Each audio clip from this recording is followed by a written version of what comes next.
I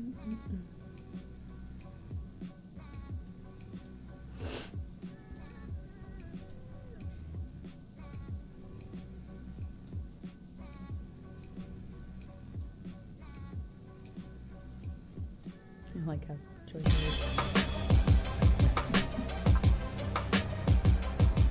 All right, guys, we're sorry we're a little bit late. It's all Tabitha's fault, of course. We're going to go over our spoilers, ultimate talk of John Wick Chapter 4. We're going to talk a little bit about the box office, a lot about the story. If you haven't seen it, come back later and join us later next time in the conversation. But we're also going to do a giveaway tonight on the rundown. So for all of you guys that have watched John Wick Chapter 4, this is our spoilers, and I got it right here at the lower third. Spoilers Talk Review. Joining me on a mother effing Thursday, live on TikTok, Tabs. Hey. Her and her Pokemon. I do. It's my Pokemon. What was the name of this Pokemon again? Vulpix. Yeah. Yeah.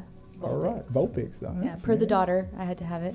There you go. Vulpix. And also helping us out with the fact checking and all that good stuff. My wife, Joy. Hey, baby.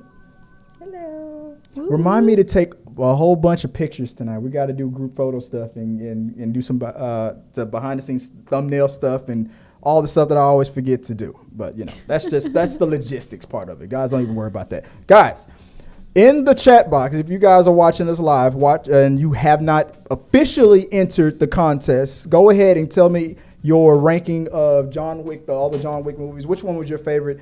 Line it up in the chat box. You can put 1, 2, 3, or 1, 2, 3, whatever you want to do it, whatever order you want. Doesn't matter what order it is, it's in. We're going to collect everybody who has given us their ranking of John Wick Chapter 4, and we're going to enter you into a prize. If enough names come in, we're going to probably tell who the winner is next week. But if it's only like a handful of people, we'll write them all down real quick. We'll draw it out of a hat, and we'll tell you guys tonight who won the John Wick prize giveaway. So I am excited to get started with John Wick spoiler talk. Yes. But I want to first just remind you guys, if you want to follow us on Th3 Medias, you can do it at Th3 Medias on Instagram, the podcast. Follow us on all those things, the TikToks and all that good stuff. And comment there below. Always let us know you guys are out there in the community because we love it. If you also want to send a super chat, let me use my sexy voice when I say it like this. If you want to send a super chat during the show, we will interrupt the show and we will read your super chat nice and slow. And we'll give you a shout out. I'll look you right in the eyes and read your super chat. Your question. Stop. All right, let's get back. Stop. There's no point. This is John Wick. Spoilers talk. What was the first thing on the agenda for the spoilers talk? What did I have set up for? Let's get into the was it box office or was it there was this. Let's talk about the movie. Okay. Who wants to go first? That's a crazy question. You saw it last night? Yeah. Well. No, last night, right? Yeah, last night. Yeah, last night. Chris rewatched it yesterday too. Yeah. I rewatched it yesterday. I freaking loved it. I thought so. For me, I legit give it 5 for me's. That's your rating? You're officially giving it 5 for me. I loved it. I actually liked this one, I think, more than all the other John Wicks. Even one. And I'm going to tell you why. So one of the things that a lot of people tend to complain about with like action, like fighting scenes that are heavily, depicted fighting scenes, is they tend to be unrealistic or they tend to be too fast moving. Like people don't fight that quickly. People don't move that quickly. People don't hop back up that fast. One of the things I loved about this movie is their fight scenes were incredible. They were like slowed down, like real time. Like this is how quickly his legs moves. Like it's not as quick as it used to be back in the day, and it was more realistic in that. And that I like that they actually get hurt. They take breathers and then they get back up and go back at it. Like that to me, it was just way more enjoyable in that aspect. Mm-hmm. So my favorite thing about the fight scenes, and I noticed this, the cinematography of this freaking movie was so phenomenal. Like, so many things about the cinematography was. The drones in the. Oh, yes. Oh, and the floor plan of the building. Yes, that was one of my favorite viewpoints. I was like, yes, I love this. So with the fight scenes, did you notice that most of the fight scenes were multi-levels? Like, they had a dynamic leveling of their fight scenes. They weren't just like stood there, fought. Like, you had the point of view of, Oh, they went. There were very video game. Yes, third person, first person, all different. So dynamic. angles. Well, like, they were fighting on the stairs, freaking up and down. They were fighting through the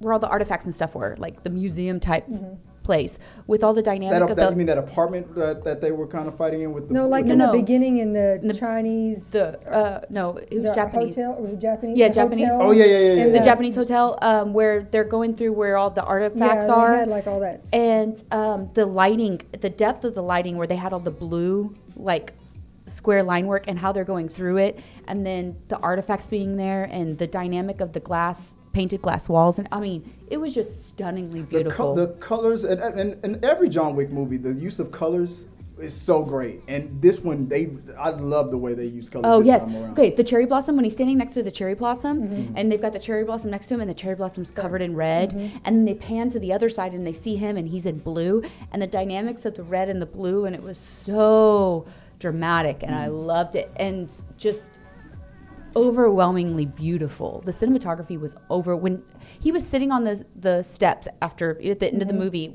looking up at the church, and they had kind of like a down view, so you're looking at John Wick and he's a bit bigger and the church is behind him. That point of view was beautiful. It was stunning. I truly was obsessed with how well they did all these scenes. Keanu's stunt double, whoever repeatedly rolled down the steps. Oh my God! I heard he did a lot of his stunts this time. He does do a lot of them, but whoever was rolling down the steps multiple times. If that I know that couldn't have been Keanu, but whoever did, what was that? The 222 steps. Yeah. I actually took a picture of one because I wanted to count. I was repeatedly. Yes, and he's supposed to go up for once. Twice. He went down twice. The first time when we watched it, and at that scene when we're talking about when they got to the very end, and this is the final boss level, just make it up to the top of the stairs, and you get to the end stage, and he fell down twice. I know. I timed it. I was like, dude, you got 3 minutes. There's no fucking way you're getting up those stairs in 3 minutes. He did. The first time. No, I counted. He did. Because with the fighting and I know why you're saying he did, because it's John Wick. Yeah, he did. But there's no damn way. I had to suspend belief so much. Oh, guys, I know you guys have probably answered the question before, but go ahead and vote. I put up on in the polls which one was your favorite chapter. But there was no fucking way he made it up those damn stairs. Look, I was like, it's John Wick. He can do anything. I mean, he's the boogeyman. So yeah, he can make it. He can make it up those damn stairs within those 3 minutes while killing 50 people, and then fall down the stairs and make it back up within those 3 minutes while killing more people. I mean, it was all the cars. Oh my God. Okay, what is that called? The round. Yeah, the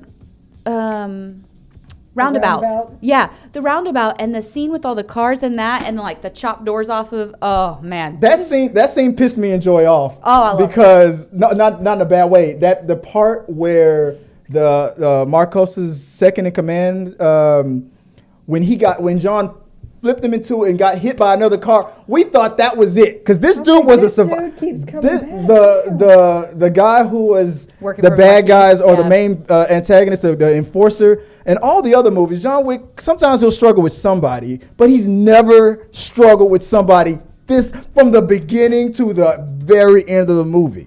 This guy lasted. I like that. I love that about him. Yeah, I love that. I was happy that the dog got him in Yes, the I know. That was the greatest. You heard what you said? You heard my puppy. Yes. You heard my puppy. Oh, and by the way, we're all in costume, by the way. Guess who I am? Nobody. Or I'm the king. I don't know. I could be playing both characters. There was only three black guys in the whole you could movie. be nobody or the king. Absolutely. So you can't Ta- see my whole outfit, but it is a black and white themed. Tabs is all the ladies in the John Wick movie, all the gay ladies in the John Wick movie, right? Well, you're playing every lesbian. My necklace is based off the Russian family because I was like, ooh, I love her chains. I want them chains. Yeah. So. And Joy is also in John Wick colors, black and white. That's the. I'm gonna call you one of the concierge managers because we're gonna check into a room. We're checking into a room later. Okay, I like where this is going. We'll get that gold coin and we're gonna get something happening later on. Oh my God! Speaking of concierge, did any of y'all it was gut wrenching watching him die. Yeah. Oh, Like- yes. Oh, like- yeah, that part, I was shocked Gut because wrenching. nobody revealed it. No. Leading up to it. No, and like the whole because he's also not alive Yeah. in real life. Yeah. I was like, Like a week before, Like, 2 weeks before it came out. Yeah, and I was just like, oh my God, and he's also from the Fringe. Mhm. Yeah. So, but like I was like, no, like my heart hurt with that one, and then his final Lance Reddick. Yeah. when his final like words to him was like, it's been an honor, and I was like, oh my God. That was so poetic. It was so poetic how this and that's probably why no one and I'm sure they did it in a sensitive way, but I'm sure the director got with everybody and it was like I know this sucks, but there's something. And the director came out later and said that even though his character dies, that Lance was very happy with how his character ended up. It was a really dramatic, poetic end. ending for him, for So sure. I'm Because glad he that they gave them the kept it quiet. opportunity. He was like, you don't need to come in here with me. Yeah. He was like, no, That's what I such do. his lifeline. Yes, such is life. And the fact that Ian McShane's character kept saying it throughout the movie, such is life. And it was every time he said it, it was a nod to his friend. His friend. My favorite line out of the entire movie. Let me guess. I am Klaus. Okay. First of all, that one had me snort He was laughing. like, is this a I am Groot? What is Yes. this? I thought Yes. the I am Klaus was. I'm sorry, I interrupted. What was your favorite line? No, for real, that one had me snort laughing. Every time he did it, I was like this, like trying not to make noise because it was freaking hilarious. Yeah. But it's the okay, I'm not gonna quote it right, but it's where friends are rarely convenient, or like friendships are friendships are convenient. Yeah, I heard the friendships are convenience line. Yeah, yeah, that I one. And from that was who said that? That was. I'm not gonna say his name right, but I love him as an actor. Hiroyuki. Yeah, I love him as an actor. Like, he's like one of my favorite like samurai fighting actors. The movies he's done. Crushed it as Scorpion. Oh, so fucking good. But that line, I was like, ooh, that's accurate. Yeah. Yeah. Like, it is so accurate, and I loved it so much. It was so good. What was your favorite line from the film, baby? You had a line that stuck out to you. I don't know. And there's a reason why where I'm going with this. That I think I am Klaus was my favorite line. But Mine's speaking probably, you hurt my puppy. You're my puppy. You hurt my puppy.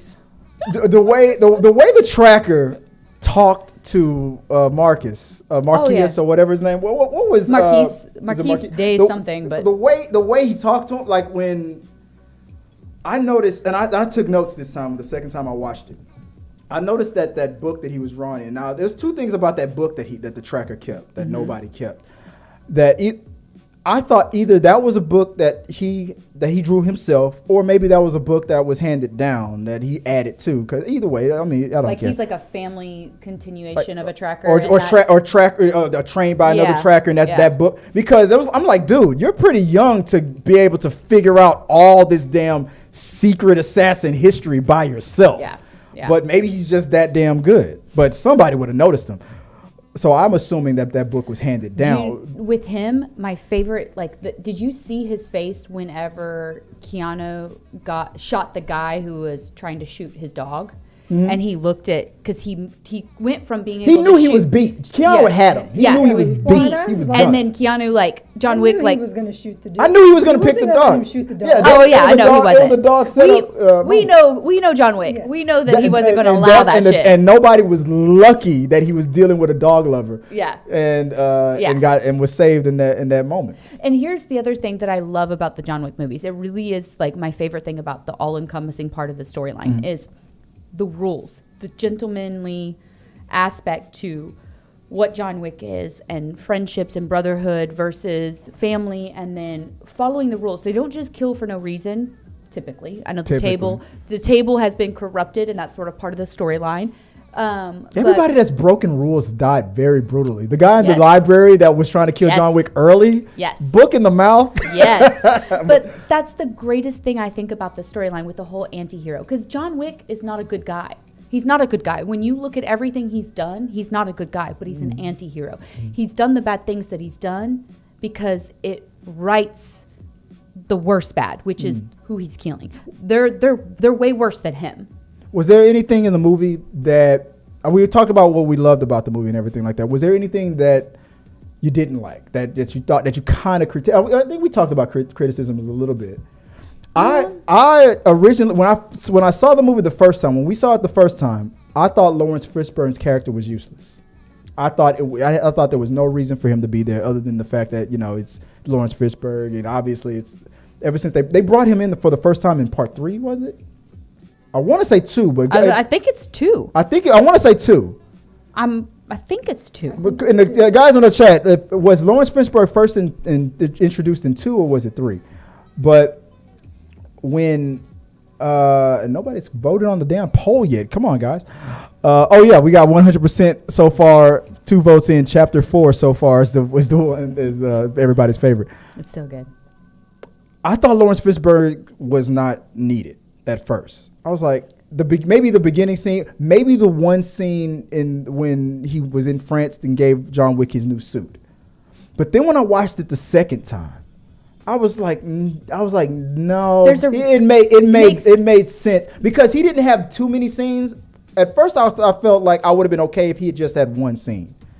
And then I was like, okay, you're in New York. Why the hell do you need to establish your homeless assassin franchise in France? But then I was like, well, maybe he's been had that establishment already in the works in France.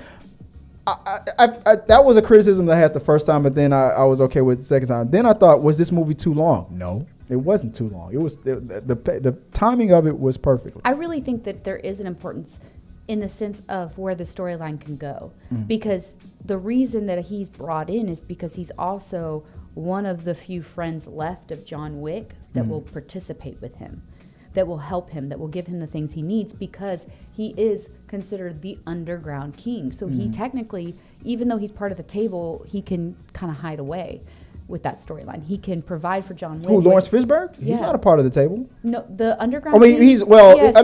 he's under the table. He's under the Everybody, table. I noticed that. He's I not noticed an that the elder. second. Yeah. I know. Yeah. He's not an I elder. noticed that the second time I watched it. There's particular wording that they use. They do use under that, the yes. table was a phrase that I remember hearing. Yes. So there's you're either on the elders. table or under the So table. on the table is going to be your the elders. The families are under. They said under. Under. Yeah, families under are the table. Elders are at the table. Yeah. The elders are at the table. Marquise was able to He was at the table, but and had their Yeah. resources at his disposal. Yes, but There like was a lot of I know. damn. I love it. I love it. The whole mechanism of it. Let me ask a question real quick. Those terms. The hotel is now when they condemned it. Excommunicado. Excommunicado. What is that? Greek? Is that Latin? I think it's Latin. Is that Latin? They use a lot of Latin. Oh, yeah. In this, I'm gonna have to look, and I know there's a website. But do you not? I'm sure that there's a backstory to this that's out there, but this is just my mind picking and choosing from this. Do you not think that maybe the Latin with the table, it's got some sort of association to the round table, some sort of association to this idea of these people who keep the balance? That's supposed to be the purpose of the table. I thought about the fact that the people that seemed to be at the top of the table were in the Middle East. That wasn't lost on That me. was just one elder. was one elder, but Not all the elders are Middle Eastern.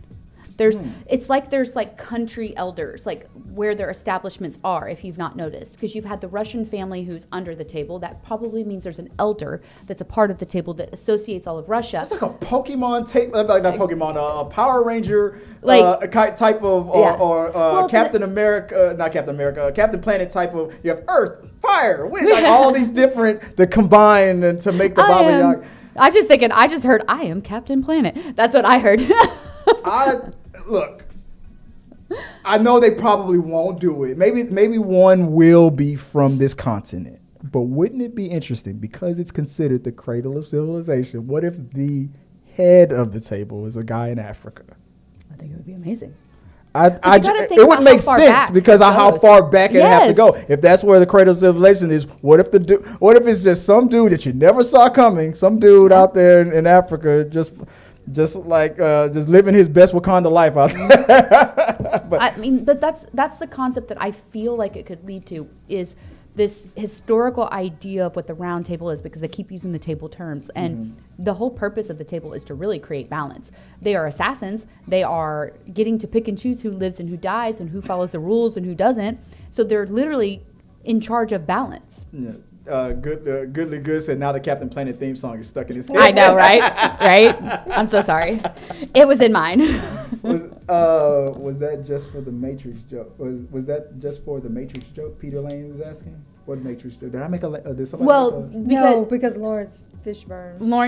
Is the Matrix connection. Yeah. I mean, obviously, I know why he was in the movie. It's just that I just at first didn't see the necessity of him in this one until I watched it the second time. Then I was like, no, it was very it was very important to establish the few remaining friends that John Wick had left. It was mentioned that by Kane that he has a very small list of friends and a very even smaller list of friends that he trusts. Correct. And obviously Lawrence Fishburne and Ian McShane is on those trust lists. But what John Wick has that seems to have none of the other main assassins tend to have is respect. John Wick has respect from a broad group of people. Now, he may not trust them. Everybody shows respect. Yeah, he may not trust them and they may not be friends, but he has this established, that's why they kept saying that he's going to be a martyr, a saint if he succeeds, because he has this respect from everyone, no matter if they would kill him or not. Whether they want to kill him or not. He's got the respect. Yeah, not making him a martyr was very important. Yes. In this movie. That was very, very wise. Yeah. Of Marcus as the few mistakes that he made towards the end, his mistakes started to pile up at the end. It seemed like he was almost too good in the beginning. Like the dude was very calculating. He never got his hands. He was very smart on how he forced other people to do his dirty work for him. Other villains have made those moves too, but the way he did it was so interesting. It was like he was very good at calculating at doing it. I thought the second that he killed Lance's character, I don't know why I thought his character would have got killed off very quickly, but he, like I said, he lasted all the way to the end. He was very he calculated did it within the rules. Within the rules, and he did it very much to make a point within the rules. But he got greedy right at the end. Well, that's why he was able to use the rules against him. That's why the duel was such a big poignant thing, because he was allowed to do the very thing that he was preaching and turn it around and then make the preaching a calculated move to benefit them. The whole concept of John Wick having to get back in good with the family, amazing. Loved that. Because in all the previous movies we don't see the family connection. We don't understand why he's the boogeyman, what happens, how he gets there, where it started. You just know that he was the boogeyman. He did work with these people, and then he got out, and then it became an issue. But you didn't know the past part. Yeah. So the fact that he's part of the family and that he was kind of re-pulled into that, and now he was like able to do the old ways, as they called it. I really dug that, because again, more backstory in the rules and regulations of why we kill, how we kill, what we kill. Chris knew I was cracking up at the people in the club who just continue to. Liz like, hey, dance it everybody's out. shooting and dying. The fact that people in this movie more did not care that people were just dying all around was hilarious. I was like, hey, go to a goth club. That's just how it is. that's just how it is in Berlin.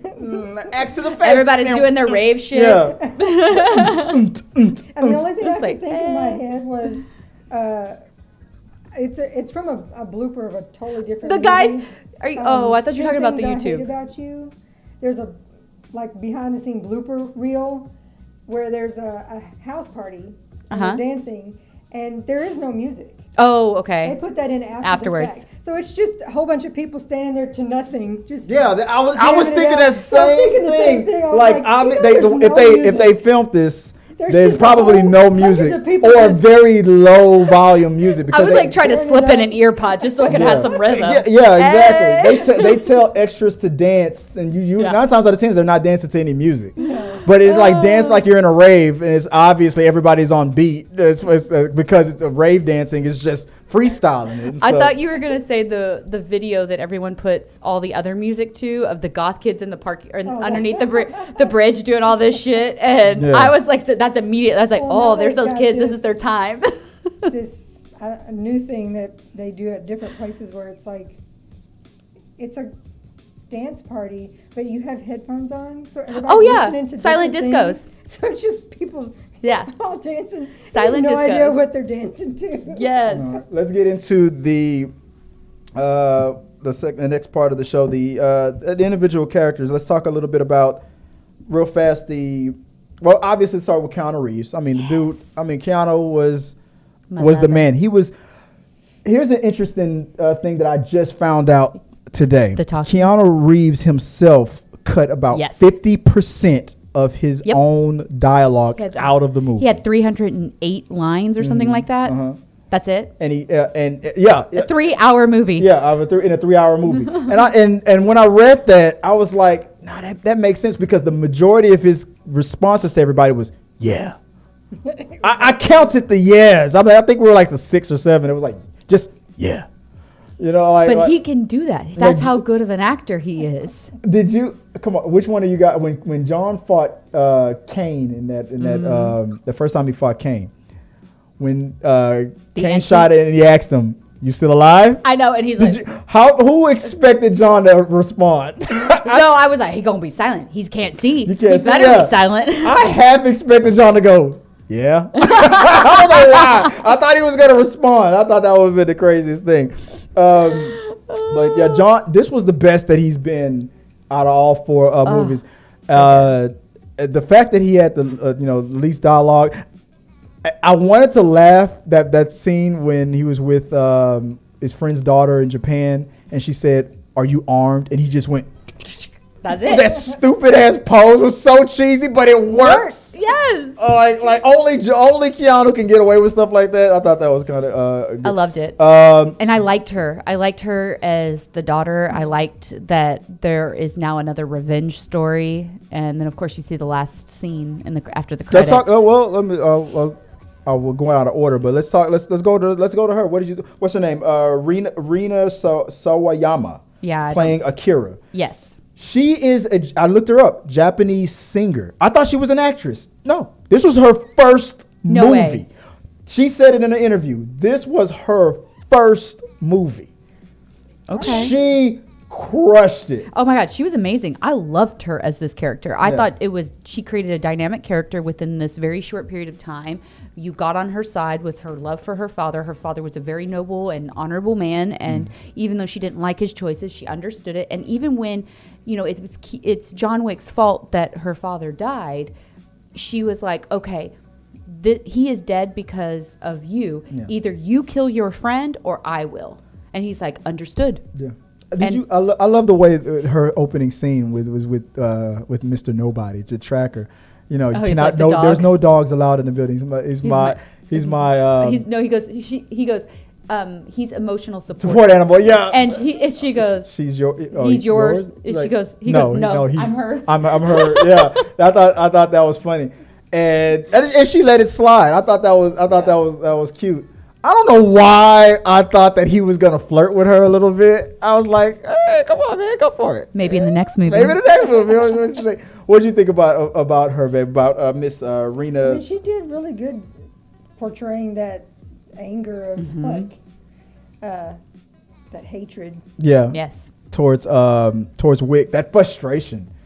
Everything you touch, I want to see more of her. Yes. I don't care where. But she respected the choices that her dad made for the brotherhood that he felt with John Wick. That's what I really dug about her character is that even though she respected her. She didn't agree. She respected her father's but she respected her father's convictions and choices in that matter. And then, like, she even was so smart that when Cain came over and she went to pick up the sword, he was like, continue to live. Yeah, and because I feel like she even had a respect for Cain. Yes, because she knew that Cain didn't want to do what he was doing, but he had to. He had to. Yeah, and because he had his reasons, because he had a daughter too. Yeah, and I mean, you have two fathers fighting for their daughters. And you got her, and I felt like she understood that. It reminded me when I first watched it with Joy. It reminded me of Kill Bill. It reminded me of the Vivica Fox scene. Yep. When they had the conversation. When they had that fight, she said, "When you grow up, and if you're still bitter about it, I'll be waiting." Yep. And Cain said the same thing. Yep. He said, "Find me later." Like live, and find me later. Yep. And she did. But that doesn't mean he's gonna just let her. I know. But she did. Let's move on to Cain real quick. Let's talk about Cain because that's a character favorite there. So I know that people like to say that he stole the show or stole the movie. I don't think he did. I think that he was a brilliant compliment to the struggle between Wick and the table, and him being used as the assassin for the table. I thought it was a really good complimenting aspect for the personality aspect, because they were friends. There was conflict. There was an idea of not wanting to do it in a respect. And there was a daughter involved in the motive and a reason that he had to do these things.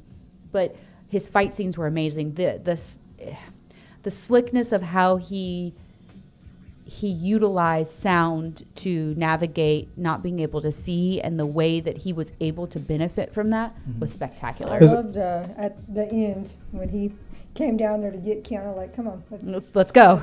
Here's a note from Geekly Goods. Said, did you guys catch the video of Keanu carrying the production equipment up the stairs behind the scenes? Such a noble act. The man is one of the kindest souls in Hollywood. Like, seriously, that man he's his own little saint. And I'm like, the only person that you would try. Man, I would try real hard. And we know I'm super gay, but I would try to be real hard.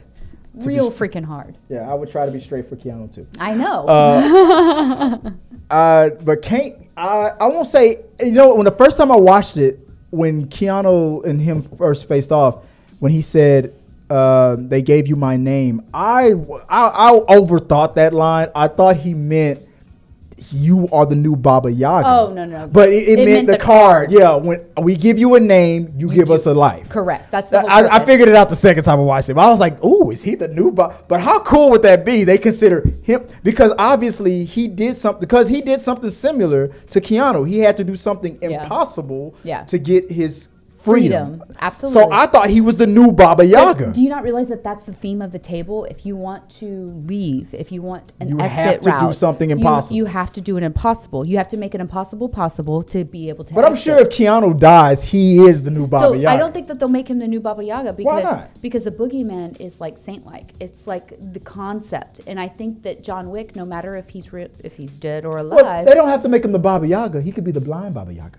But he doesn't even want to do this, period. He didn't want to. He wants out. The reluctant blind Baba Yaga. Yeah, the reluctant. The reluctant Baba Yaga. But yeah, I think that John Wick, no matter if they take this franchise to new aspects or not, that there's not going to be I feel that they're not going to make anybody else a Baba Yaga. I think that he's going to have that title even in his. For me. Yes, for me.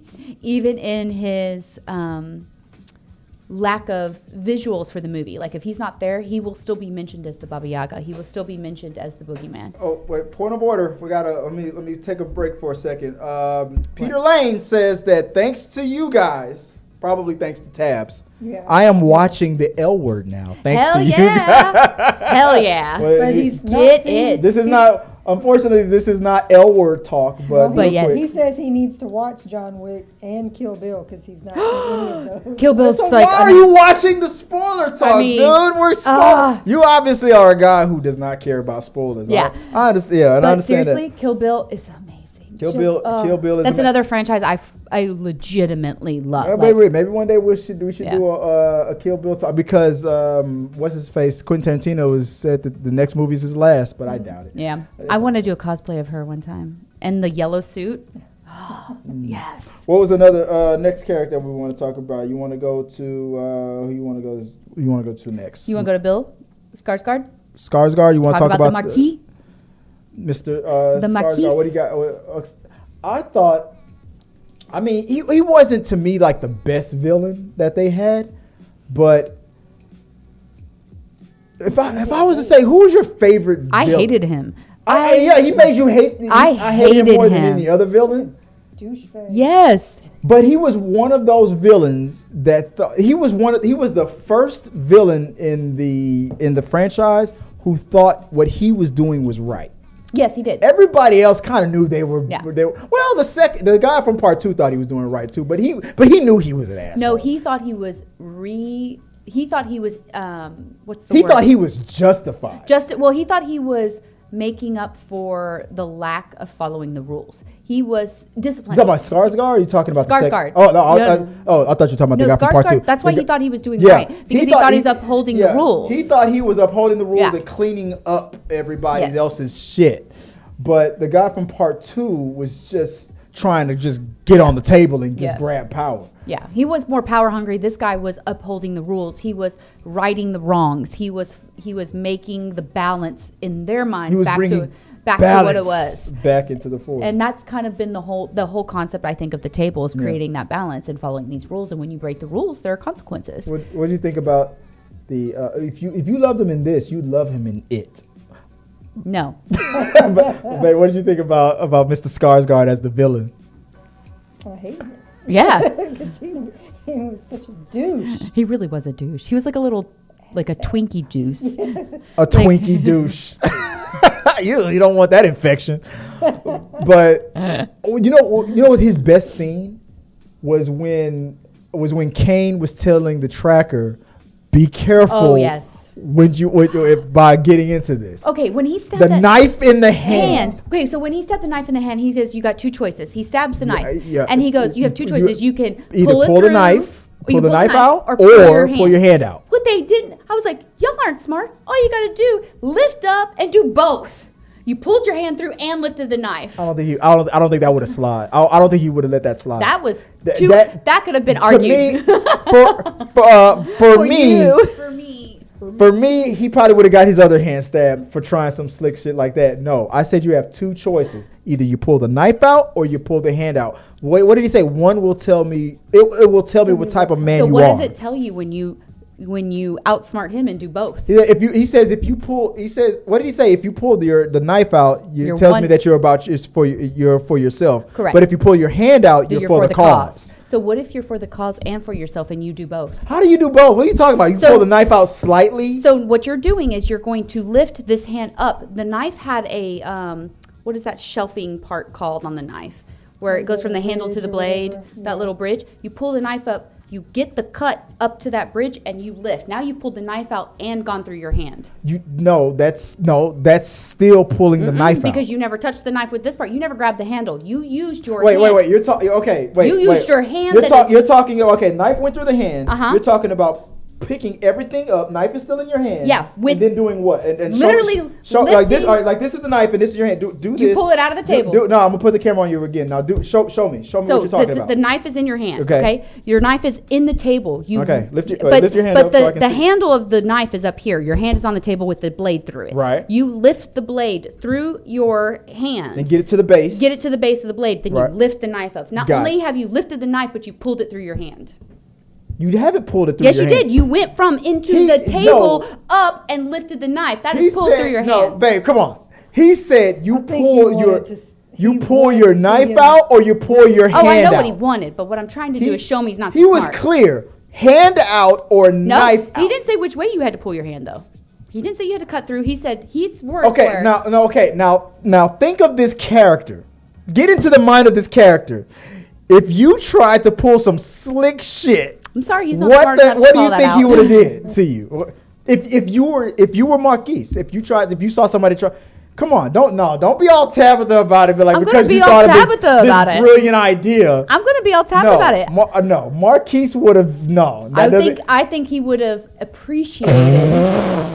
because he was so appreciative He was. through the whole movie. What did he say to the guy whenever he called the bluff on him wanting money when he was negotiating? He goes, "I like you." Well, he had no choice. The tracker fucked him. He knew he had him. He hung up on him. No, I'm talking about in the beginning, not at that time. Uh-huh. I'm talking about in the beginning when he first met him, Uh-huh. and he was negotiating and he was talking to him, and he goes, "I like you," and then he like walked away. That's because he was witty and he was trying to outsmart him. So he was already in a respect idea of wit. So if you wit with him, I think he would have. I think he would have appreciated it. Yeah, that part cracked me up the second time. Yeah, when he hung up. And then, did you see the opulence of the other phone? He broke his cell phone, and then he brings out this old ass phone on a fucking platter from the Yeah. butler. But when that hang up scene was perfect. The price he said because Marquise did that to him, like changed the rules without him knowing, kind of a thing, and then Tracker did it right back to him. He said, Yep. "Okay, all right, well, give me that 35 million." Whoa, we didn't say 35 million. Yeah, that was the whole price. Yes. Because I know when I noticed the Tracker's book in the beginning, or how he had all the things drawn down. The very first time he opened that book, the first thing that was in there was $40.3 or $43 million. It was something like that. Those were that's the number that goal. he wanted, and that's what he pushed Marcus to finally, because he was gonna that first encounter with John Wick was like, "Hey, we're in this together now," and I was wondering what that meant. No, that means keep your ass alive until I get that bounty up to $40 million. Well, because the second it hits 40, I'm coming You for saw you. that he's like, "You also have to match my 401k," and I was like, "Fuck yeah, bitch! We invest in shit." Yeah, he was not dumb at all. No. I liked him. Did you see his backpack thing when he flipped Yeah, his the way he backpack over flipped and it it was over, like a Kevlar? Like I was like, "Oh shit, he's got like gadgets and stuff." I love the fire bullets. Oh yeah, those were amazing. I have that gun in Call of Duty. I No, love that. do you really? Yeah, I love that as far as Well, I thought it was smart because they were. Did you notice when they were like inventing those to work against the suits because the suits were Kevlar? Yeah, exactly. So that was the whole purpose of them. Yeah. Did you see when they were like practicing on the mannequins? I was like, motherfucker, smart. they got around the bulletproof suits. Yeah. What's another good character we want to talk about? Let's talk about Clancy Brown for a second. I'll put his image up on the screen. Clancy Brown, the Marquise's second hand, the second in command. He, I remember him from Pet Sematary 2. He wasn't the Marquis second hand man. He was from the table. He was from the table. Yeah, he he was worked an for the observer. he worked for the table. I consider the only reason why I call him second man. I know he probably didn't really work for Marcus, but he was there observing everything. He was there to monitor what To make sure everything stayed the Marquis was doing, right? but he was going back to the table, going, "Hey, this is what happened." He even tried to kind of like guide the Marquis in, like, "Hey, you might not want to do A, B, C, D," and he's like, the whole point is because he was worried about creating John Wick as a saint. Yeah, that was their biggest concern. The dude was boned up on his Latin too. He was up on his Latin. I liked him. He's an interesting character, and I'm curious where his storyline continues. I was just about to say, you know what? I'll put a pin on it. I think he will play a part in the future. In future installments, and I'll get into that later when we get into predictions and stuff like that. Ian McShane's character Winston. Let's talk about him for a second. Dude, the way he was playing everybody and everything from the very beginning. I'm gonna push back on that term. I don't think he was playing everybody. I think that he was just getting revenge. He was getting revenge. That was the whole concept, and he made that statement very clear because his concierge was shot, and then from that moment, he was on a revenge goal. He was trying to get revenge for someone he cared about, and it was obvious. Right. Yeah, you're right. Because he was content. He was just doing his thing. The second they blew up his building, he was on his revenge path. Yeah. I like the fact that he called John Wick's son at one point. I know he wasn't his father. Yeah, but that was kind of. It was interesting. I felt like, wait, it got me for a second. I'm like, wait, is he his father? Well, no. he literally has been like his sort of confidant, friend, father figure through most of his life of being the boogeyman, and so I don't know. I loved him as. Well, I mean, he told him, "Put good husband." Is that Cheeto? Yeah, that's Cheeto. Cheeto's tombstone. What was his name, baby?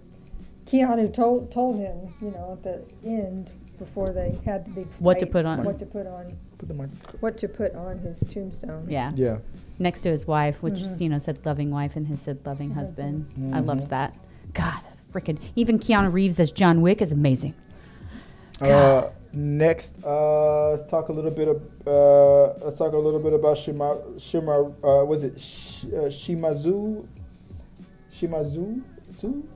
How do you say his name? I'm sorry if I'm butchering. Don't ask me. I cannot say it.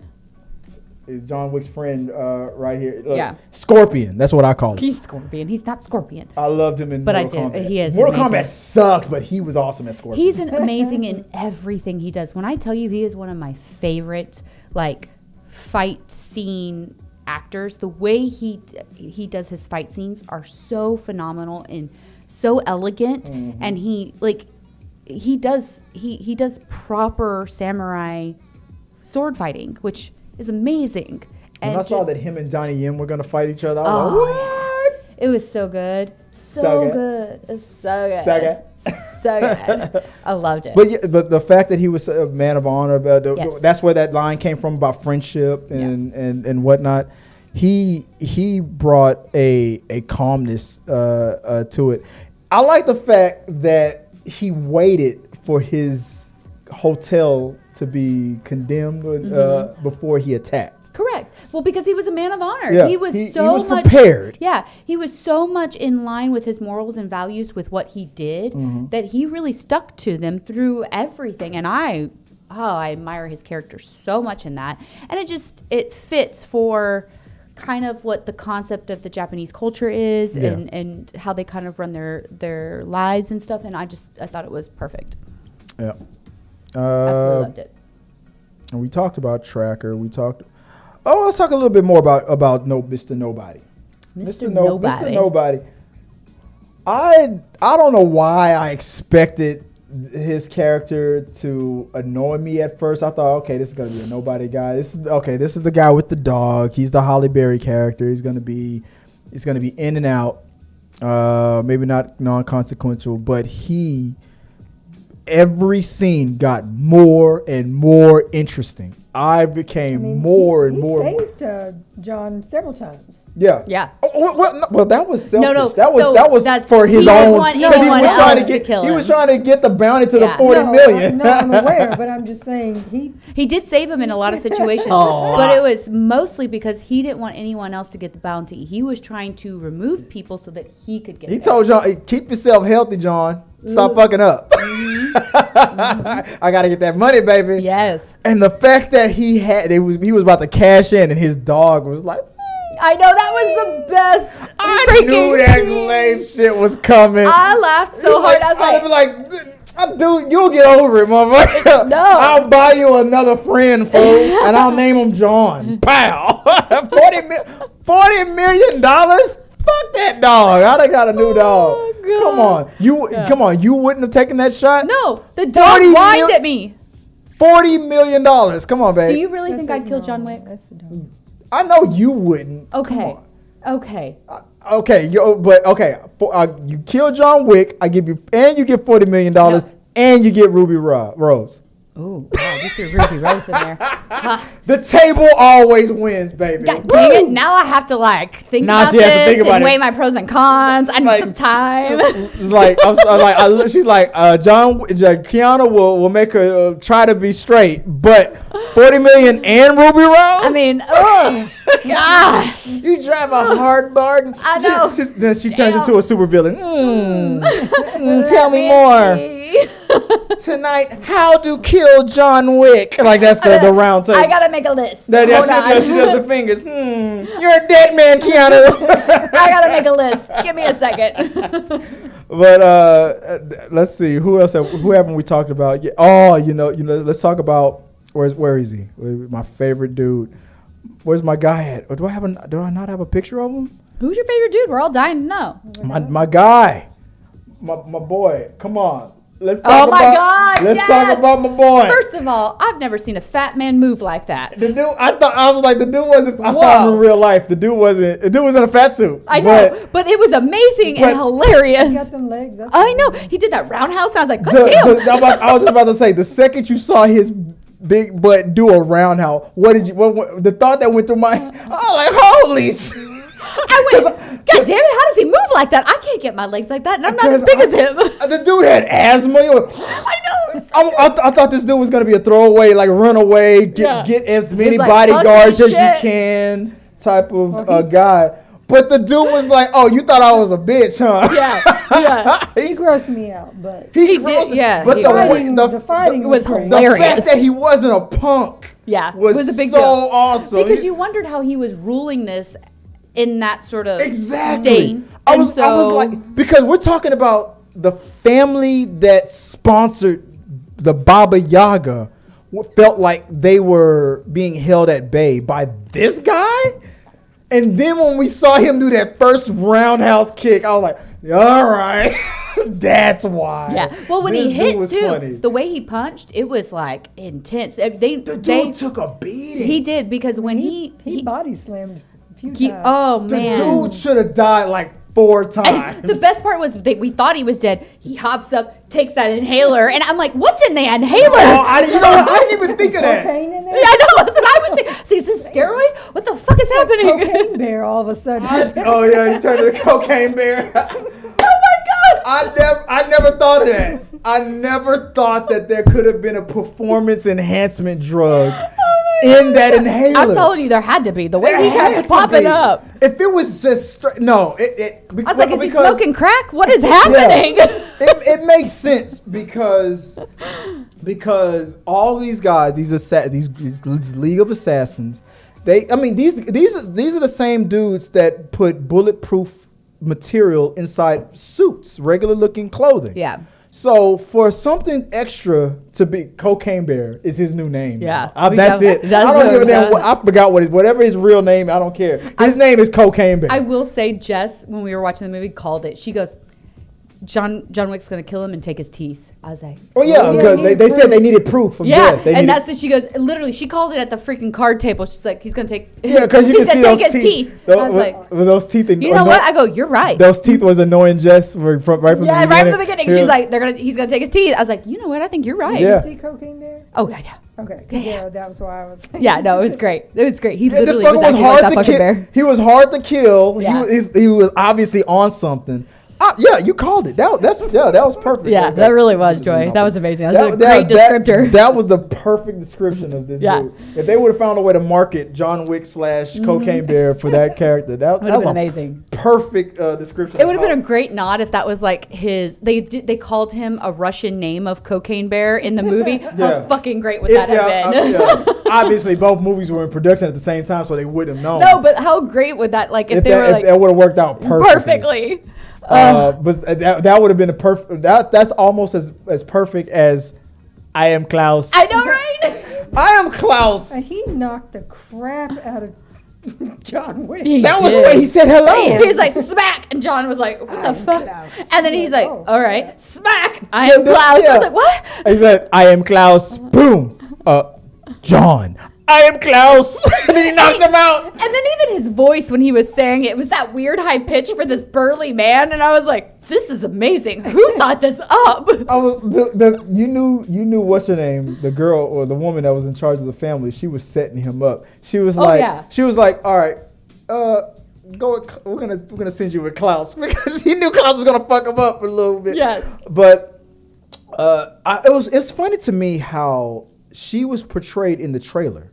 She was put in the trailer. When I showed you a picture from the trailer, that image of her, I thought she was gonna have more. I thought she was gonna have more. Yeah, but she was a smaller part of the storyline within the family aspect. But I think that's where the possibility for future movies come into play, because she was talking about how her father's dead because of him, and then that's why she was like in the state that she was about how she felt about John Wick, and then the concept of how she was running the family now. And allowing John to be back a part of it. She would mend his ticket, as she called it. Yeah. We've got that coming up, too. The fact that she was mentioned and shown in the trailer, I thought she would have a bigger part. I expected her to be like the standout woman in the movie. But then here comes Rena. Rena Sawat. She's the... I could see a whole movie. And you were earlier, you were talking about how all of these assassins have like these manners and this code of conduct. Even though she was pissed off that her father died, even though she was pissed off at John Wick for causing all this chaos that they did not ask for, her last scene was, her last line was, "Goodbye, Mr. Wick." From manners and polite. Everybody shows manners in this damn respect. That's what I think is so wonderful about the boogeyman and this whole concept of Baba Yaga and John Wick. Do you think that speaks on John Wick, or do you think that just speaks on the culture? I think it speaks on John Wick. Or maybe it's both. I think it actually speaks on John Wick because, and the culture to a degree, but I think for him, because he was this saint-like being, this boogeyman, this Baba Yaga, this person who did the impossible. Yeah. And he had this respect by all of these colleagues in his choice of work. And it was really relevant to each character that came across him that there was a sense of respect for him. Yeah. They did not undermine him. They did not underestimate him. They literally put full force at him because they knew that this man was what his word lived up to. He was going to kill you. He was the boogeyman. He was Baba Yaga. And so I love that aspect of the storyline. When it got to the end towards the end, and Lawrence the Bowery King had brought out the suit. Oh yeah. And his gun. I was like, oh, Tab's gonna be like. What was the two things that you need a suit for your funeral and? Oh, he was like, for your wedding and for your funeral. But he had this line that he said with it that kind of rhymed, but I can't remember how it went. I'll have to look it up. Yeah.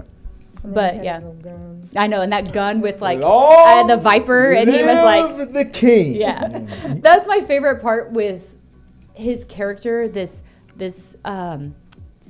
overzealous confidence in who he is, but yet he's the king of the homeless, the king of the people who look down upon these people, and he has this magnificent opinion of himself and this magnificent roar about it. I just think that's a really good concept. That line to Ian McShane, I saw it coming a mile away. It's like us homeless guys have to stick together. I saw that coming a mile away, but I was like, that was funny. I thought it was great. That was funny. Yeah, that was great. I knew he was gonna. The first time we saw, I was like, he's gonna mention the fact that y'all both homeless. But that was kind of funny.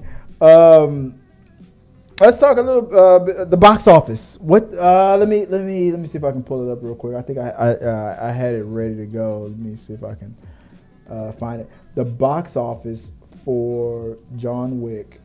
Here we go. It's like 73.5. That's it. So it beat its expectations. Oh, it's a franchise record. Yeah. Yeah, but still, I would have thought it would have been higher. Let's put us all on screen here real quick. There's I guess my guy. Dang, hold on. What is this thing doing? No, I don't know. We're not there. It's not.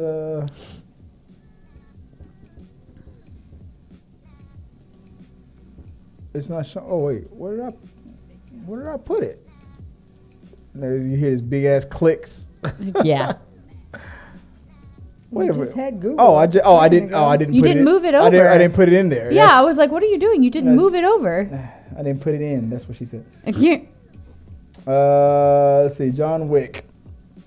Let's see. I don't know if you guys can see that. Let's see. 73. What is Let it? me go full screen here. 73.8.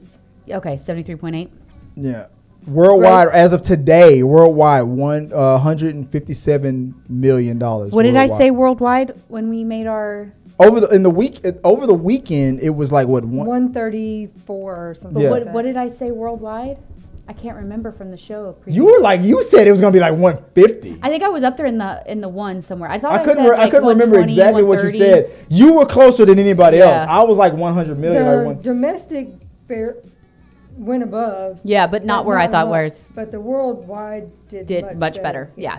over, Because they were like 115 or something like that, and it did 137. Yeah. John Wick is now on the path to become one of those $1 billion franchises. Oh, gosh. This is not going to make $1 billion, but John Wick 5. Mm-hmm. But because of how well it's done, they have reopened the possibility. that I know. they would. I Yeah, know. yeah. Brought They the weren't. Yeah, table this was back supposed to be out the to one to the close it trust. out. But Well, so here's my real question. Do you think John Wick is still around? I do. I do too. I No, think, no, I think no. it was a fake out. Me too.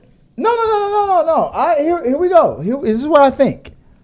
I think if the box office success would have been like what the other 3 movies did, John Wick would have been dead at the end. His death at the end was. I mean, this you can was leave a. it- I feel like this it was a can be closing. left open-ended if you're not going to make another Right. one, then you can just say, okay, well, he Correct. died. But I don't think he died. But just like every movie, when John Wick 1 was in comparison to, like it's almost like an independent film. Like with the money that it made, it was like, okay, we can justify doing a sequel. And then John Wick 2 did so great, well, we can do a third. John Wick 4 does better than almost like pretty much double, triple what any of the films have done. It's like, oh, it's guaranteed we're gonna do a 5th Yeah. one now. He said, we're going to take some time, But rest, yeah. yeah. take some time off, think about it, and then we'll revisit But our yeah. take. I assumed that it was if John Wick 4 does what like 3 and 2 like what they kind of did, like would've it stopped would it. better, they would have been like this is a good close. But the fact that it did crazy better than any of them ever did, that they when their wildest dreams. Oh yeah, because it's Hollywood. It doesn't matter if you're black or white. It's about the green. Oh, yeah. Green. It's like, color oh shit. is green. Yeah, the color is green. The color is green. No, I really don't think he's dead. I think that's like for him because they were talking about him being free. Well, it's Right. really hard for John Wick to be free because of his reputation. No, they said that in the movie. The only freedom you get Yes. is through death. It's death. So, it's like, So if they think that's he's why dead, then they won't come looking for him. exactly. So I don't think he's dead. I think if it would have done like obviously it was going to do better than any other movies, but if it just was a moderate, like if it was just within like expectations of a success, this would have been a good closing chapter of a life well lived. You died, you finally got your freedom. You're dead. The book is chapter. Now we're going to focus on these spinoffs. Yeah. But because it did so well, now it's on that Fast and Furious Part 5 after The Rock got involved in the franchise God. path. Now it's on. Don't start that crap. We do Now not it's compare on John the- Wick to fucking Fast and the Furious. I am vetoing that No, shit right no, now. no. Vetoed. That's my litmus Vetoed. test for how a No. franchise that No. was on a downward spiral, not a downward, but this wasn't on a downward spiral. No, it was not. But it was on that. It was good, plateauing. that was on that good money path. Yeah, it was plateauing. But That's now, okay. but like Fast and Furious Part 5, you come from that good money path to that crazy money path. And I think now John Wick is on that crazy money path where one of these installments will hit $1 billion. I want to say I read somewhere the other day that for Lionsgate, this is like the second best movie They've ever opening had. they've ever had. Yeah. Mm-hmm. Yeah. It's transition because and I know you don't want to compare it to the Fast and Furious, but they're there is stupid. there is a significant difference from Fast and Furious 1, 2, and 3 and Part 4 to when Part 5 and now everything afterwards. There was a significant difference in the tone and everything. I'm not saying that they're going to change the tone. They're just John Wick. The way they succeed is by building on what they've done before and elevating everything. The difference is you've got Keanu, and as a personal person, I don't think he's the type to continue doing movies that aren't just good. to be doing fucking movies. No, If it's not something that he feels Believes good in, about, yeah. he's not going to do it. I don't think Keanu. They may is gonna keep be, doing John Wick type movies without him, But he's if not gonna he's not participate. into it, he's going to be like, right. "Nah, I'm going to." And I think that's why it's necessary to do these spin-offs. Some people online are like, Hollywood's gonna blow it again by doing too much, saturating it and making us hate it. No, I don't think so. I think they've made a very rich universe here, where when we focus on the Continental, let me go into my notes. Let's talk about it real quick. Because I like the idea of the spinoffs. The spinoffs. Let's talk about the spin. Then we'll come back to the theories. I know the ballerina's already been kept The Continental and the Ballerinas are greenlit. They're coming. Anna de Armas is the Ballerinas is an lead upcoming American action ballerina. thriller film directed by Lynn Wiseman from a screenplay by Shay Hatton and Emerald Farrells based on a story by Hatton.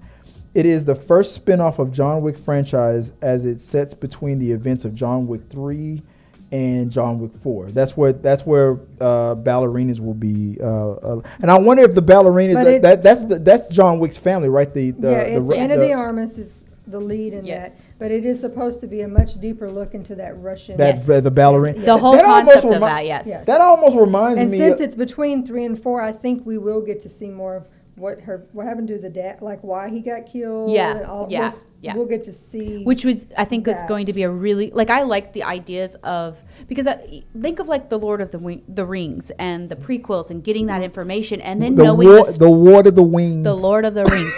And Lord of the Wings. I was trying to get it out. It didn't happen.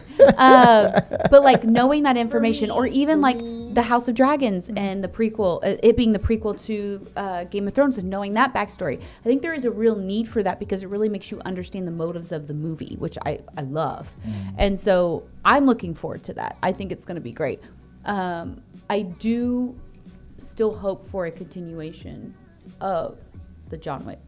Oh yeah, it's happening. It's with happening. him. He's a lot. Look, they were saying if the movie does okay, even if it makes a profit, but it's just within the expectations, he's dead, and it'll be a poetic death. But since it went bonkers, he's alive. He's like 52, and he did some crazy stuff. Give him a moment to recuperate. Yeah, he's gonna rest. Yeah. He's an old man. We're gonna get the spinoffs and everything before John Wick 5, but I feel like John Wick 5 or maybe John Wick 6 will be the end of it. He will do one more at least, and it'll finally be done. But it might be 5 or it might be 6. I would not be surprised if they go to at least a 6 to get 2 trilogies into this universe. But it'll be fun to see some spinoffs. The Continental. Another spinoff. The John Wick franchise has the John Wick franchise also has a prequel series coming that will show the origins of the Continental and many of its major players. Heading to Peacock in the future, the Continental will take place in the 70s and reveal how a young Winston got control of the Assassin Hotel in Safe Haven. I like it. That's going to be amazing. That's going to be awesome. It'll give Keanu some time to. I mean, he's like I say, he's not getting any younger, but it'll give him some time to rest up a little bit, and maybe John Wick 5 will be the final chapter. I do like that they even acknowledged his old manness in the chapter 4. There was even comments about him aging, and so I really enjoyed that aspect of it. Yeah, he's not perfect. I mean, even in John Wick 3. He lost the fight. The two guys that were from I don't know if you remember from the. Have you ever seen The Raid? No. If you haven't seen it, I'm gonna put it on that first time watching list for you. I don't think I've seen it. It's an action movie. The two guys at the end of John Wick 3. Remember those two guys that they respected John Wick. Those two guys that fought against John Wick. Then they lost. It was the two Asian guys that fought him. But they, at the very beginning of that fight, they beat him. They knocked him down and they had him. Wait, when is this? This is on John Wick 3. Oh, okay. On Sorry, I was stuck in John. I was like, oh, where? yeah. On John Wick 3, the two guys that double teamed him Yes. towards the end, they attacked him, they knocked him down, and they had knives to his throat, and then they stopped because they knew that he was tired. Yeah. And they gave him a chance to they gave him a chance to sit up. They wanted it to be a real and fight. not like, They still were going to double team him, but it Yeah. was a real fight. But I mean, that's the thing I love about John Wick. He has been beaten before, but it was because of honor or because of idiocy, being stupid and just not killing him. Yeah. That John Wick was able to get the upper that's hand where later. that respect and that Baba That Yaga respect, yeah. that Baba Yaga comes into play. They have an absolute respect for him, and I think that's an integral part of the storyline that's very important. I really do. They loved him. They were those two guys were like Fans, fanboys. yeah. And it was funny because it's almost like the more respect that you have for John Wick, the higher your chances of surviving this franchise, because they did not get killed. They were defeated, but they did not die. Well, because if you show the Baba Yaga respect, guess what the Baba Yaga does? Yeah. He shows you That's respect. why he didn't kill the tracker. Yes, I know. He was about to, but then he was like, you're a dog lover. Yeah. You're I don't fine. want your dog to die. I saved your dog, which means that you might. I mean, just like with Kane, it's like you owe me. Yeah. Like remember when they before they got to the stairs? Yep. When Kane was like, "You owe me," he's like, "I owe you," and Kane took his pound of flesh by slicing him through the hand. Yep. I thought that was a dick move. And then my favorite line was the way Keanu Reeves said, "We're even now. We're fucking even now." We're and he's even. like, "You God damn it." Oh, dude. Oh, we're speaking about Kane. When that dude that was hard to kill, like, you can't shoot me. You're right. Hey, I can't, but I can hit you. But I can hit you, motherfucker. But I can hit you, motherfucker. Like I wrote some notes down. Let me see if I can find them real quick. There was a bunch of lines that Kane had. Let me see if I can pull them up real quick before we move on to the give away the prize Peter says giveaway. the ballerina sounds like a Black Widow prequel, but It does. I was thinking about it. It's exactly the. But he hasn't watched, so he doesn't know that in part 3 that Russian family that she had all the ballerinas. Correct. That were, she was the directing way Marvel so it handled ties Black in. Widow's history with ballerina using ballerina as a way of training these assassins was exactly 100% exactly how John Wick was doing it. Well, you do know the ballet is an integral part of the Russian culture. Yeah, so it makes sense. Yeah. John took time to think. Yeah. We already talked about that. John, the book, we talked about that. I Am Klaus, we talked about that. John's family hedged. John's family, their family in Berlin, they hedged their bets. And I said that to Joy when we first watched it. When John was said I need to get back into the family. Well, if you kill what's his name, then We'll mend your ticket. But when he got there, he was like, your family sold you out. I don't think they sold him out. I think that was a way that they got him. Because remember, they said, we can get you in. Well, they got him in by being a prisoner. He was tied up when I'm Klaus brought him in. He's tied up. They released him. I think that was the family telling him, we sold him for you. You got him for you. Here's this so we can keep this relationship working. But so he thought that his family sold him out, but his family didn't actually sell him out. His family set him up to kill him. Yeah, but think about it. That was twofold. If he had died, it would have been great too. Because if John Wick died, then they would have had an excuse. There was a win-win for them. Exactly. That's what I said. But I don't think in my notes they hedged their bets. But technically, we're not really because we want you to kill that dude. Yeah, we want him dead. But and we will if mend you your die, we have a way but it's out. either way, John's going to die in this so-called idea of what's happening. So to me, that's not a sell-at. That's to me them going, okay, you're going to die if you don't get this done. And here's an opportunity for you to get out of this mess. It's not a sellout if you live. Correct. But if John died, it's 100% a sellout. I still don't think it's a sellout. Would they have told the dude with the gold teeth we were hedging our bets, or would have told him? No, the whole point was they wanted him dead. John Wick I knew that. I know that. But let's say John failed and died. But then that's John's fault. He knew what he was. No. But what would his family have told the dude? Why would they have told him anything? That's not good business. No, but let's say he would have been like, was this a setup to try to take me. They know that they hate him because he killed her father. Yeah.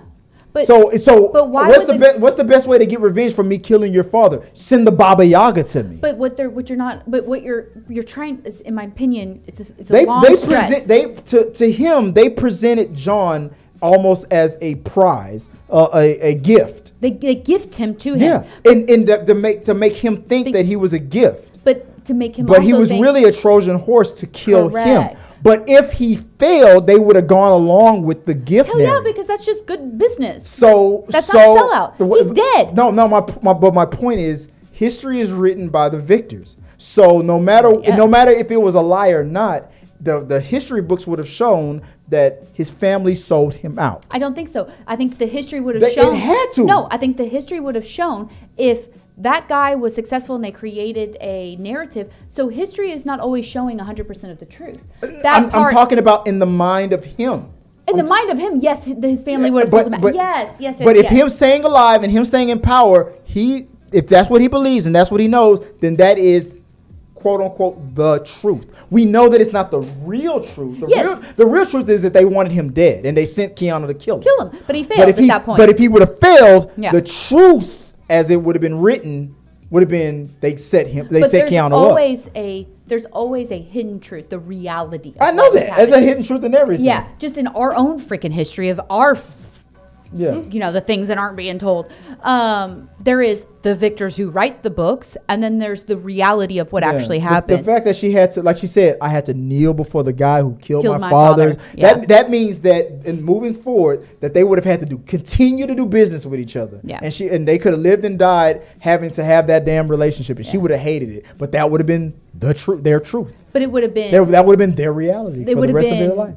The fat guy's reality. It wouldn't have been theirs. They would have known. It wouldn't have been her truth, but it would have been the reality. It would have been the reality that they presented. But it wouldn't have been her. It wouldn't have been the truth, though. It wouldn't have been the actual history. Because I don't think they were actually selling out Keanu. I think that they were hedging their bets. They were hedging. That's what I said. They hedged their bets. They hedged their bets. Hey, we want you to kill him, but just in case you fail, I got a cover story. But that's a backup. That's just smart. It's just a backup plan. That's just being smart. Yeah, that is literally working all angles. But did you not think that look on his face, because they didn't tell him that, because that look of surprise on his face was authentic. I think that Keanu knew. I don't think so. I think they did, because I didn't find his face to be a surprise. I just found his face to just be like, yeah, I know what's happening. I know what's going on, but I'm going to let you think that this is like what it is. He was silent. He was composed. No, because Klaus knocked him out. He was knocked out. No, he wasn't. Klaus knocked him out. They never showed him knocked out. They just showed him getting slapped. Klaus has a strong hand. No, they just showed him getting hit. He got hit twice, man. Klaus knocked him out. I disagree. And then when he woke up, he's like, your family sold you out. I feel like, that's just me. I just feel like it just made sense that John, because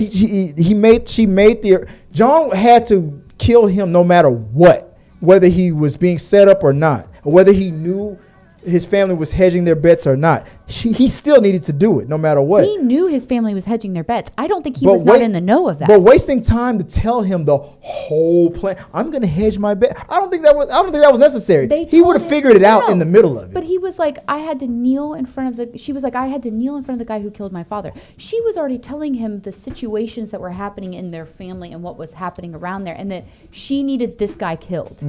But so I think he knew. But she was hedging her bets. I don't care. She was hedging her bets. I want to see more. I like her. I like his family. I like Klaus. I want to see more. You want to see more of Klaus? I want to see more of Klaus. I want to see Klaus again. I want to see more of him. We talked about the spinoffs. We talked about everything else. Anything else? Any other characters that I forgot to mention? I think Nala is like the timekeeper, because she comes in here at about an hour to stare me down and say like, we got to move this crap along. Time. Yeah, we're at almost 8:30, man. All right, let's get let's see. Let me go with the giveaway. I forgot to. All right, giveaway time. Let's see. Bird's eye. Oh, wait, real quick. The bird's eye view when they went to that apartment, when that long one, that was a one shot. I can tell. And it was amazing. The director, Kevin Feige, hire him for a Marvel movie. This director What? I think he's because I think wasn't he the director in all the John Wick movies? He is too artistic for a Marvel movie. He's too artistic. Were the Feige brothers too artistic?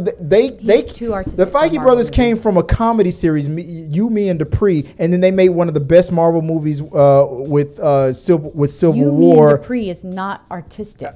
Exactly, but they still, and then those two guys who didn't have an artistic. No. But taking someone off of an artistic eye to do a Marvel movie that is supposed to be a little campier, supposed to be a little bit more. I do not think that his directing skills, his cinematography for John Wick is beautiful. It's artistic. It's deep and like almost breathtaking.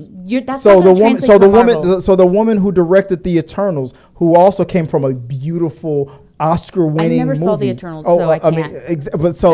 That goes against your argument because it goes conveniently against my argument, but I have no viewing of it. Yeah, well, no, but because she came from a very artistic Oscar-winning movie to making a Marvel film.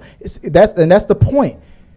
To stop these movies from being considered just comic book films, you hire artistic, elevated, great writers, great directors, Oscar-winning caliber type of people. But that's not what I'm talking about. And you elevate these movies. I'm talking about the type of direction that this director does, the viewpoint, the way he directs, the cinematography, the idealistic. It's like asking a tattoo artist to do something that's not their specialty. You don't go to a watercolor tattoo artist and ask them to do a traditional piece. That's rude. It's inappropriate. What you're saying to not do has already been done. But that's not my point. I mean, I know you haven't seen The Eternals, but everything you're saying that right now is exactly what's already happened. Successful Marvel movies. Let's look at Eternals was not considered a successful. But that's why I'm saying let's look at successful Marvel movies. Mm-hmm. Let's look at your ones. The type of direction. Avengers Endgame. Okay. Not beautiful and not in the same concept of the way John Wick was doing, the way he directed this movie, the way the cinematography is. But written and directed by two directors who from their Hollywood history was coming from television, and then that like that movie I said, You, Me, and Dupree. But when they first got into Marvel, they did Captain America: Civil War, which is considered one of the best Marvel movies ever done, because they made a comic book movie in the vein of a spy thriller and made a very good story. I feel like the guy who's doing all these John Wick movies, because Marvel is good at doing this. Marvel will make a movie that's a comedy, or a movie that's a spy thriller, or a movie that's a mystery. They go into all these different genres. If they tap this guy to elevate, I'm not saying it has to be the Avengers. It could be it could be Captain America. I don't care what it is. I just don't think it's a good fit. I don't think it's a good fit for the type of direction that he does. I'm not telling him to make a John Wick movie. No, I'm not saying. I'm telling him to take a character and bring his artistic, his greatness to that character. My personal opinion is if you want a successful Marvel movie, you've got to utilize the formula that works. He is not the director for the formula that works. But that's easy to say because it hasn't been done before. It was tried in Elementals and did not succeed. That doesn't. No, it did not. It did not. No, it did not financially succeed. The movie was still made beautifully and brilliantly. I'm not talking. I understand that you're saying if John Wick 4 did not make a profit, does that mean that it wasn't done well? Yeah, typically. You even say it about movies in the past. You cannot change your argument for this specific argument. I'm going to call you out on this. I'm pushing back. I need an example. Okay, so when did I say that a movie that didn't? I don't know. That's not me at all. You blame the producers. We talked about this the last time where you were blaming the producers. I have never said that a movie has to make money to be considered artistically successful. Okay, we're not talking about artistically successful. I'm saying John Wick, the director, has a specific artistic eye that I do not think would fit for Marvel movies, because you want a Marvel movie to be successful. Success creates money. John Wick is successful because that type of movie can be artistic. It can be beautiful. It can be deep. Whereas Marvel movies, yes, has some depth to them, but it's a comic book freaking movie. You do not put that. Obviously, it did not work for Elementals, even though you said Elementals was beautiful, but so it wasn't successful. So why would they continue to try to do something that doesn't succeed in a Marvel movie? They need the type of director that has the type of style that works for that formula. Because Kevin Feige has gotten different directors from all types of backgrounds. Absolutely, he has. But not this type of visual aspect in the artistic ways for a successful Marvel movie. No, because Captain America because Captain America, the second Captain America movie, Winter Soldier, does fit in the genre. It was about assassins. It was about Cold War. Even about. It's not about what the storyline's about. It's about the type of movie. If there's any Marvel movie that fits in the John Wick universe, the one movie that I would say that would fit would be too campy. Would be Captain America: Winter Soldier. It has all the same assassins. A secret society. It has all of those elements. I understand, but it's a comic book story that is too campy. You sound like those people who thumb their noses up back in the day. Comic book movies could never. No. That's not what I'm saying. I love my comic book movies. I love my Guardians of the Galaxy. I love my Avengers. I love these movies. But they are a type of movie that is successful for a reason. It's not successful because it's this artistic, beautiful, in-depth cinematography. It's successful because it's funny. Every time you say that, I'm going to go back to the movie that you haven't watched. They said the exact same thing to the woman who directed the Elemental. Okay, she just won an Oscar the year before. It wasn't successful. I don't know why you're applying that to the movie. When it wasn't successful. The movie made a profit. It wasn't in comparison to other. When you compare it to Avengers, it wasn't successful. Correct. It wasn't. My ding ding bell. I know. You're supposed to give me. I know. We've got to stop I told arguing. them that I needed access to the to add on their. Okay, here's the thing. No, Chris, the back and forth with me and Tabatha is gonna it pays the bills, baby. I understand, but what I will say is I am not going to agree with you on this. I'm just not. I'm not asking you to agree with me. I'm just telling you. I feel it's rude and disrespectful to ask someone of a specific style of directing to go and try to direct a movie that is not that style. That's the same thing as asking a tattoo artist that does one style to go and do something that they don't do. But that's exactly what Kevin Feige does. But Kevin Feige himself said he was already failed at it with Elementals. Kevin Feige himself said that the director can bring he lets the director be free to do whatever artistic style that they want, as long as that they don't affect his overall path of the universe. But he lets every director do their own thing within their movie. I understand that, but that's where we were talking about, hey, here's the formula, here's where we got to set it. This is what I need, A, B, C, D. You've even said that's how he does it. And then he lets the director work within those boundaries. Yeah, as long as you don't kill the main character at the end, because I need this character later. Yes. But you can do anything you want within your movie. And I think that's wonderful that it allows that. Yeah, he respects directors. But what I'm saying is he tried it. He tried it. No, he's not tried. He's continuing to try. But no, he tried it with this type. I'm talking about with this type of cinematography. He does. No, I'm not. When I kept using the director of the Elemental as an example, he does that with all directors. No, I'm not saying that. I'm talking about the specific type of cinematography. You said it's very similar to the Elementals and what that director provided. It's the same sort of genre of artistic viewing. The same John Wick style fits with the guys who did the Avengers Endgame, Avengers Infinity War, and Civil War. Those brothers, the Russo brothers, because they came into Marvel with Captain America: Winter Soldier, which was about assassins. That's not what I'm talking about. No. You keep applying assassins. I am not talking about the John Wick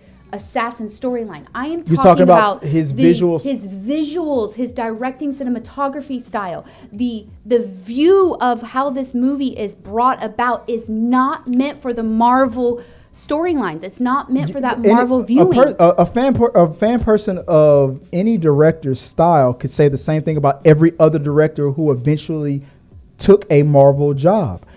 The guys who just won the Oscars for the best, the movies that just won the Oscar. What was the Oscar winners for? What was those movies? Wait, I'm missing part of your statement, so I'm not understanding what you're asking. The same thing that you're saying could be this is the same. It's probably is the same. Everywhere, everything, everywhere, all at once. Yeah, is the similar argument that some people have said for all their other directors who said that they probably would not fit in Marvel until they took a Marvel job. Is the director of everything? Everywhere. No, they have not. They have not taken a job at Marvel or DC yet. But I would not be surprised when they do. I don't think if his directing style is that movie, which you know me and how my opinion of that movie was, freaking loved it. Is going to try to do that style within a Marvel movie. I don't think it's going to translate. That's my point. But that's easy. My point is that's easy to say when you don't know what movie they're going to do or what they're going to do with the story. If Kevin Feige goes up to the people who made John Wick or the people who made Everything Everywhere All at Once and said, I think what you did or your style of how you create films is perfect for this character that we have not done yet in the MCU. And your vision, the way you do movies is perfect for fill in the blank character that we haven't seen yet. And if that director agrees, then the director, it's already happened before. But so you're saying, are you, my question is, are you saying that if the director and the visionary of John Wick sits down with Kevin Feige, is given a project and says, I want you to bring your capabilities to this character, what is he a sellout? No, I'm saying it won't translate well. I'm saying that I don't feel. How do you know that until you see the movie? Because this is my opinion. It is my opinion. Your opinion is based on a movie that hasn't theoretically. No. My opinion is based on the movies he's directed and the Marvels that have been successful. I am using the same data that everyone else has, the same data for people to make these decisions based off, because nobody makes a decision out of thin air. They use the freaking statistics, the data that's been previously done. I'm using that data. I'm applying that data to the choice. And my choice is, I don't think it will translate. I don't think it's going to translate to a Marvel movie. So because the data from the type of movies that he produces, the data is successful movies. So here's my point. So now your argument is he is known for making successful movies. Who is he? And the director of the John Wick movies. I'm thinking he's known for making a successful, artistic. What is your definition of successful? Okay, so my definition of successful is what the creators of the movie depict as successful, because that's how we're viewing Marvels. No. What's your definition of successful? I don't have an opinion of that, because it's society. Then we're arguing about this. No, my viewing of a successful movie is what the society deems a movie has been successful. I'm not asking society. I'm asking you. Money. The how much it makes. That doesn't. The money does not. There's been plenty of movies that have flopped that have been considered artistically great. But that's not my argument. My argument is his style will not translate to Marvel. I do not know why you keep going back there. But how do you know? Because that's I'm going off the data of what I've seen him direct to what I've seen Marvel do well. And what Marvel has done well, that they've considered movies that are successful, not the Elementals based off of money. But this is what I'm going to go back. What Kevin Feige has done well is allowed directors. I heard that, by the way. I think this is relevant. So here's the thing: we are not going to agree. I gotta finish. You don't always have to have the last word. I don't need to have the last word, but I'm going to finish when I'm in the middle. We've already said the same thing. When Kevin Feige respectfully allows directors to do their thing. I've heard that. So my point is, if the guy who directs the John Wick movies does take a Marvel contract, it would be after a meeting of, this is what I want and this is what I think you're good at. And if he agrees, after looking at it, he agrees, then he does everything that he does well in movie making, and he does that in that movie. Why wouldn't that movie be successful? Just because it doesn't have Keanu Reeves in it? Just because it doesn't have... No. We're talking about... If he's a great director, he should be fine. We're talking about... franchises and the concept of a cohesive franchise, which Marvel movies are in this idea of, I need A, B, C, D storyline, you can do your thing. I get that he's allowing that. I am not disputing any of this. I am talking about the cinematography, the viewing of his directing, the way he directs and the way he presents a movie to me will not translate to a Marvel movie. For me. Exactly. This is my opinion. And I'm basing this opinion off of the viewing of these movies and what they have deemed as successful movies in each type of genre. They are two different genres. You can't argue that. They are. No matter how much you are trying to say that the Captain America movie is the same concept, it's not the same concept because it's a different genre and type of movie. All of Kevin Feige's movies are mostly made in different genres. But my point is I do not think that his style of directing will translate to a Marvel movie. And but the same thing could have been said about the guy who directed the Ant-Man movie. His style. We could say that about any of the guys. I'm just saying my opinion is Sam it will not translate. Sam Raimi's Evil Dead style doesn't fit in a Marvel movie, but yet he made Doctor Strange 2. I mean, my point is my opinion. I do not think that style will translate to a Marvel to create a successful Marvel movie. But the same thing could have been. But that's why I'm going back to my point. But that's okay. There's people who are fans of certain directors who also said, I don't think that he will ever get that director because his style doesn't fit with Marvel. And then, damn. It's not about him getting. I think he could get the director. I have no issues with him hiring or attempting to have a conversation. My point is, I don't think it would be a successful marry for this style of director to try to do a Marvel movie, to create a successful Marvel movie that's already kind of got this idea of how the Marvel movies work and what's successful in that type of movie because it's a comic book storyline. Whereas John Wick has this more different. It's a freaking storyline that's not established in a comic book that has a particular idea that all these comic geeks think that it should be. So if he gets this director go into Marvel, I've said multiple times this is my opinion. No. My question is if he gets this director, which I think he could absolutely probably do. If he gets him and convinces him, are you going to be hoping for failure? No, I just don't think that it's going to be. I'm going to go in going, I'm going to watch it. I'm going to give it every ounce that it can to be successful. I just don't think it's going to be the best fit for a type of movie that should be successful. But you're open to. I'm always open. I'm open to being wrong. All the freaking time. There you go. Always leave option to be wrong. I'm not stupid. I don't know everything in the world. These are opinions. They're not facts. Exactly. We're arguing that this wasn't my opinion. Why does he feel like he needs to be right when there's never been an argument about that? Look, this is Jerry. I'm trying to entertain the crowd. God. Can I not get the buzz going? Jeez. Man, I'm trying to. Are you not entertained? Don't you be God, let's call a fucking winner now. God, we have a handful of people into the contest. I'm not gonna say the names out loud, but since I don't think we got any more in the live chat. I'm gonna double check. Like what names? Because there's a bunch of people. They're all talking to me.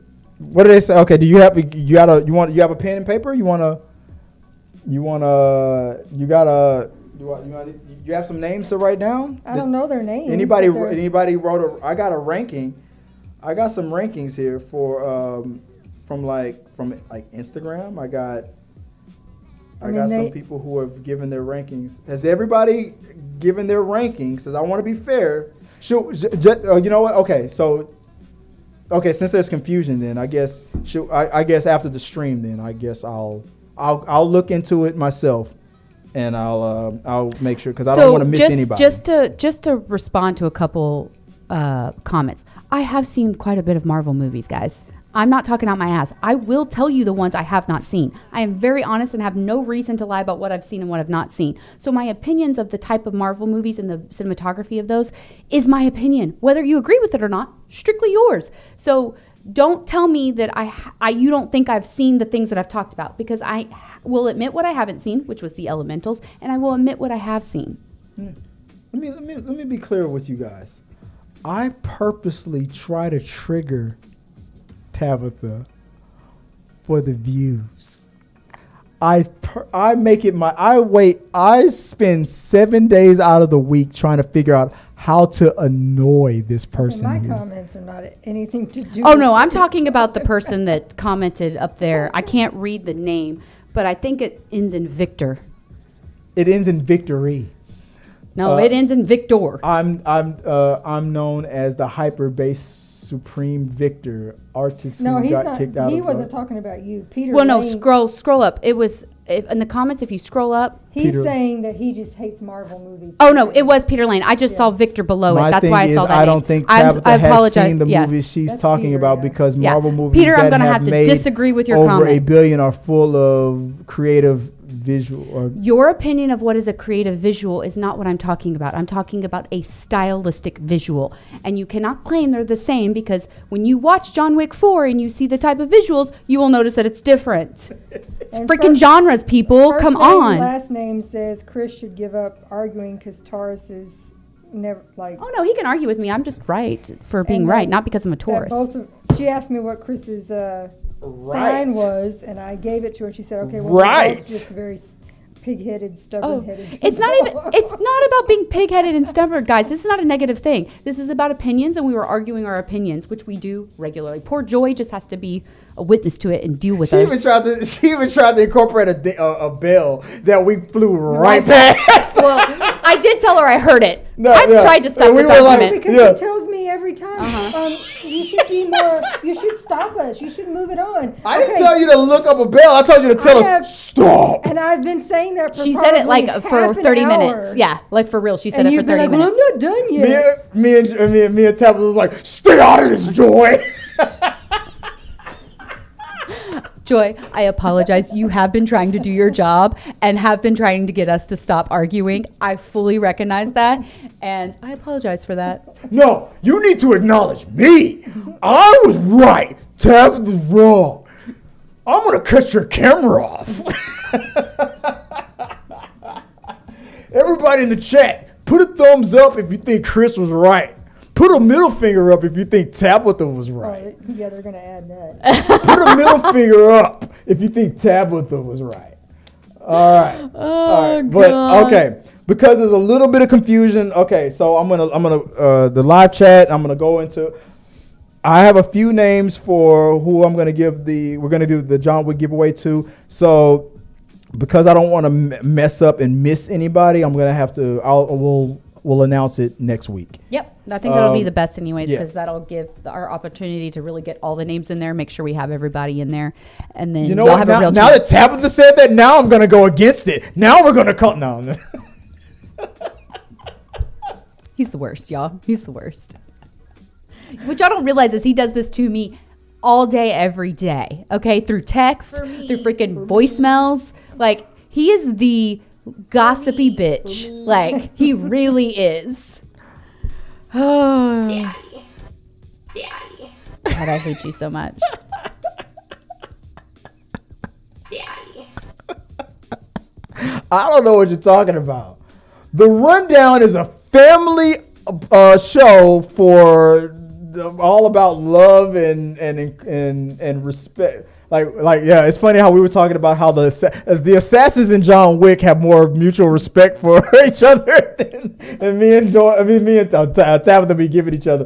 I feel like I have respect for you. That's not in question. like an assassin who's pissed off that his father got killed gives John Wick a classy good day, Mr. Wick, and me and Tabitha be like, you're fucking wrong. Yeah. Your opinion is just your opinion. And we're barking at each other. That's what we do, though. Goodness gracious, that's what we do. But in the John Wick universe, this conversation would have ended with, good day, Mrs. Jordan, or something like that. Or Hey, like, I did my John Wick service, and I apologize to Joy. You, however, have not.